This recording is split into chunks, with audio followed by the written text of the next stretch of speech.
everyone কি খবৰ এই ভিডিঅ'টো পিছে যোৱাকালিৰে ভিডিঅ' কালি দিবলৈ নহল যিহে ভাগৰ লাগিলে আহি পিনে ডাইৰেক্ট শুইয়ে থাকিলো আমাৰ ধেমাজিত সোণোৱাল কছাৰী সাহিত্য সভা পাতি আছিলে নহয় আপোনালোকে গৈছিলে নে মই কিন্তু শেষৰ দিনা আহিলো দুখটো অলপমান লাগিছে সবে হাজি কাছি দিনতে আহি গল 3 দিনকে হৈছে আৰু মই শেষৰ দিনা আহিছো তাকো ৰাতি আৰু গোটেই ছোৱালীবোৰে ধুনীয়াকে মুগা কাপোৰ পিন্ধি আহিছে তেতিয়া মই মনতে ভাবিছো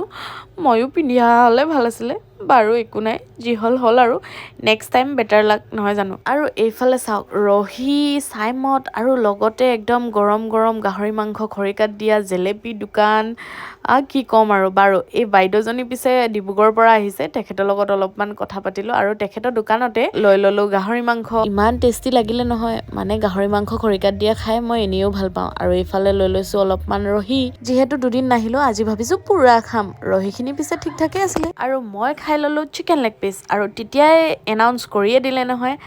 আমাৰ সকলোৰে মৰমৰ জনপ্ৰিয় কণ্ঠশিল্পী কৃষ্ণমণি চুতীয়া দা তেখেতকতো সকলোৱে চিনি পায় তথাপিও চিনাকি দিছো এইটো কাৰণে মানুহ ইমান পুকৰ নিচিনা ভিডিঅ' ল'বলৈ নহল অলপমান আপোনালোকক দেখাও বুলি ক্লিপ দুটামান ললো তাতো মুখখন ধৰিবই পৰা নাই বাৰু আজি অনুষ্ঠান শেষ হবলৈ হ'ল মই আহি গলো আইচক্ৰীম খাবলৈ ঠাণ্ডা দিন মে আইচক্ৰীম খানে কা মজা হি কুছ অৰ হে আৰু তাৰ পিছত আহিলো কিবা কিবি বজাৰ কৰো বুলি কিন্তু দোকান বন্ধ কৰিবলৈ হ'ল দাম ইমানকে ক'লে ভয়তে ঘৰলৈ গুচি আহিলো আজিলৈ আহিছো